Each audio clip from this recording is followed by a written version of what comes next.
About 11 months ago I bought a Sansco S4D4C1T 4-camera night vision security camera system.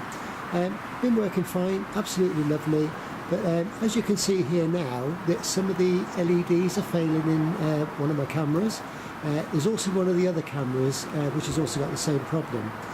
I've contacted Sansco, and very quickly I got a nice reply back saying all I had to do was verify that it was under warranty, which I did.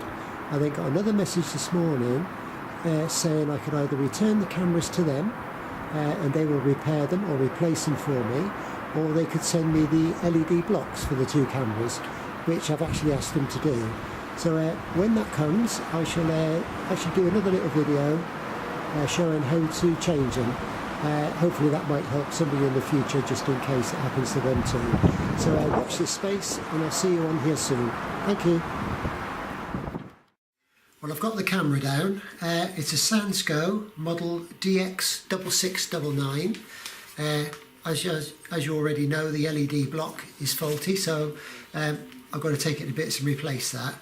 First thing I've got to do is take this shroud off.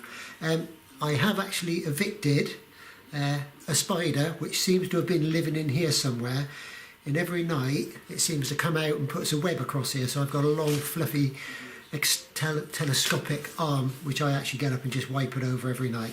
So the first thing is, there's nothing in there going to get me, so I'm going to take this cover off first.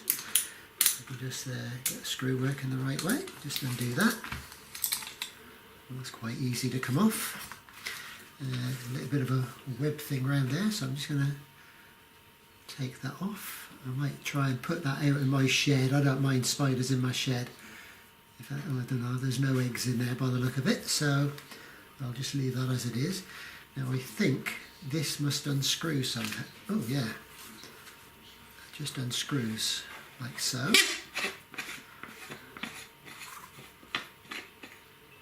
That lifts off. So there's the LED block. Aha, yeah, there's the connectors which I can see there. So that goes like that. So there's 2 very small Phillips screws. Just going to make sure I get the right size. Yeah. And that is, okay, just put that in there.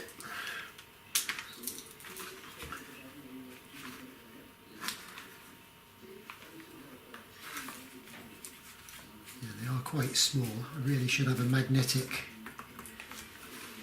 It might be easier if I'd had a magnetic screwdriver, because they're going to be a bit fiddly to get back in.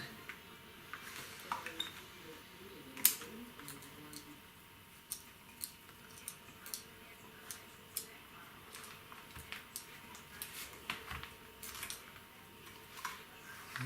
Oh, there's a little rubber ring goes over the front there. I must make sure I don't forget to put that back on. Does this come out? That just pulls out. Just zoom in a bit there so you can see what I'm doing.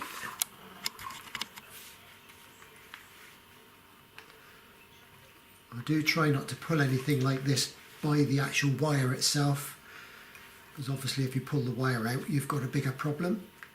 Right, okay, so that's the old one.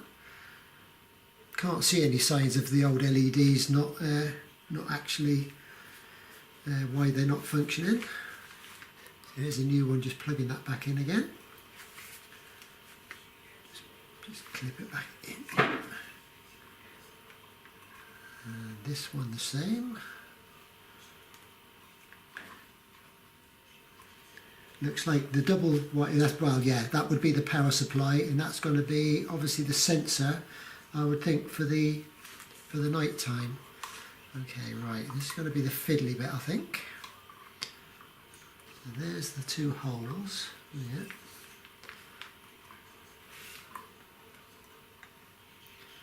Yeah, I think it's going to be getting the little screws back in. Is going to be. I think I'll just pop it through the hole first. You probably can't see this. I'm just putting the screw in the hole. I'm just going to line it up with the top of the bit where it screws in. always a bit shaky when I do things, small little jobs like this. I get that thread started. Make sure that's all in place. Yep, that one's the same. This one might be the same. Just going to pop the screw into the hole. If you raise it above, so there's a gap below it, the actual screw can fall in the hole itself. And then you can just hold it above, and then you can push the screw. Little shaky little fingers again. There we go. So just start it in the thread.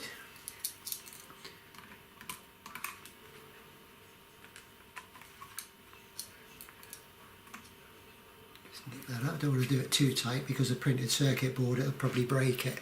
Sorry, I was just out of view there, so I've just tightened that one up over there. Just nip that one up, and now I've got this one here the same. I'm going to pop that, tighten that up, not too tight.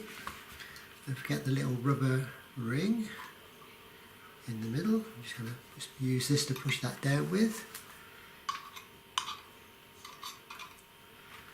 Right.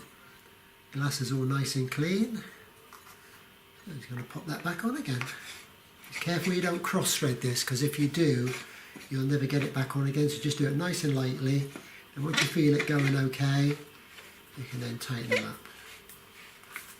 Just going to nip it up. Not going to overdo it. That appears to be it. So I'll just put the cover back on again.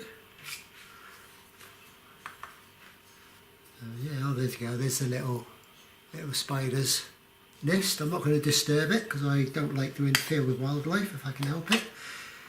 Put the little screw back in there.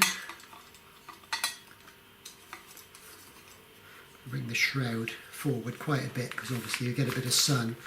We're a bit west facing out the back, so during the daytime it can affect it. I'm going to pop this back in and nip that back up again.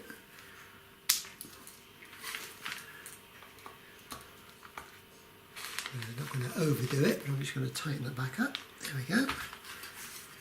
All seems to have gone back together okay, so yeah, I'm going to go and put this back up again, then give it a go, and then I'll do another little video tonight when it goes dark, just to make sure that all the lights are lighting up as they should be.